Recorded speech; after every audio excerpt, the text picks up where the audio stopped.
Sir Stirling Moss is the ultimate proof that statistics count only for so much when assessing the worth of a Grand Prix driver. Once Juan Manuel Fangio had retired in mid-1958, there were no doubts in the minds of anyone in Formula One, including the other drivers, about who was the best. The balding, diminutive Englishman who walked on the balls of his feet like he owned the racetracks of the world effectively did. He was the man, and everyone knew it. Moss towered over the sport to such an extent that he effectively became it.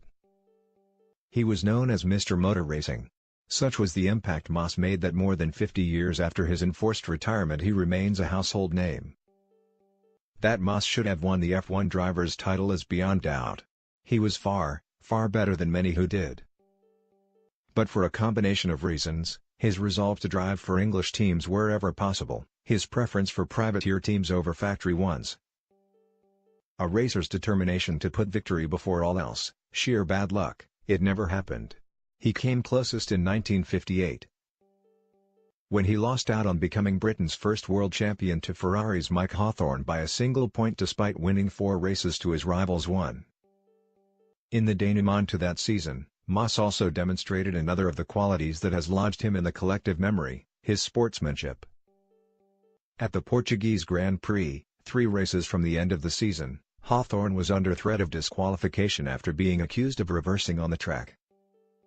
Moss' impassioned defense of his friend and rival allowed the Ferrari driver to keep his second place, which as things turned out was decisive in the championship.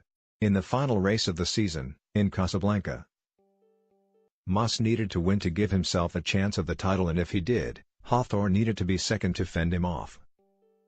As Moss dominated at the front, Hawthorn drove a tactical race to ensure he was ahead of Moss' Van Wall teammates, and was then let through into second place in the closing stages by Ferrari partner Phil Hill. Hawthorn's name was on the trophy. But no one, least of all the Ferrari man himself, was under any illusion that the better driver had finished second. Moss missed out again the following year, driving a BRM against the dominant Cooper Climax of Jack Brabham. Moss finished only 3 of the 9 races, but won 2 of them and finished second to the Australian in the other. Despite his BRM's poor reliability, Moss went into the final round in Sebring, Florida, still in with a chance of the championship. Again he led, from pole position, only for the car to fail once more. A massive accident at Spa in 1960, which he was lucky to survive, ruled Moss out of most of that season, but he was back for 1961. Although his Lotus 18 was outclassed by the gorgeous Ferrari 156 Shark Nose, that season Moss produced 2 of his greatest races. He took on and beat the faster and more powerful Ferraris at both Monaco and the Nürburgring in performances that stand the test of time as among the greatest there have ever been. It was Moss' last full season, for his career came to a shuddering halt at Goodwood on Monday 23 April, 1962. Racing, as he so often did, outside F1, he crashed into a grass bank and was gravely injured after his Lotus veered out of control for reasons unknown, but which have always been suspected to be some kind of mechanical failure. He was in a coma for a month, the left-hand side of his body partially paralyzed for 6, and it was a year before he tried a comeback. In a private test session, also at Goodwood, he discovered that, while he could still produce the lap times, his concentration had gone and he sadly announced his retirement. It brought to an end a career of such depth and variety that, to this day, many still regard him as the greatest racing driver there has ever been.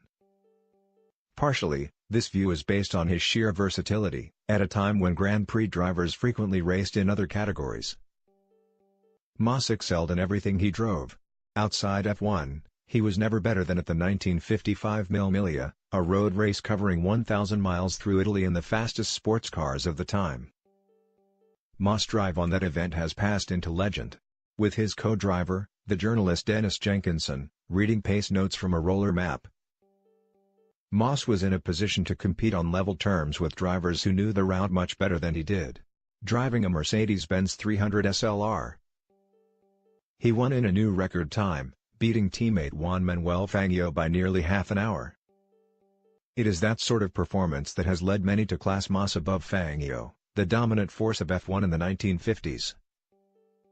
but it is a hard argument to sustain on the basis of results in the Premier category. The two were also teammates at Mercedes in F1 in 1955. And it was clear who was the faster driver. Moss out-qualified Fangio only once all year, at the British Grand Prix, which was also the Englishman's only victory. To this day, Moss suspects the Argentine let him win. Something the great man went to his grave insisting was not true. For his part, Moss insists Fangio was better than he was. Enzo Ferrari, though, for whose team Fangio won one of his titles, disagreed. He rated Moss with the 1930s giant Tazio Nuvolari as the greatest driver of all time. A measure of Ferrari's esteem can be seen in the arrangement he came to with Moss shortly before the Englishman's career-ending crash. Desperate to get Moss into one of his cars, Ferrari tried to persuade him to drive for Maranello. Moss said he was happy to drive a Ferrari, but would do it only for his favorite team, the privateer outfit run by his friend Rob Walker, whose cars were always painted blue. And Ferrari actually agreed. Looking back, Moss says, "I suppose it was a fairly astonishing concession. But just after that I went and nearly killed myself, so unfortunately it didn't happen."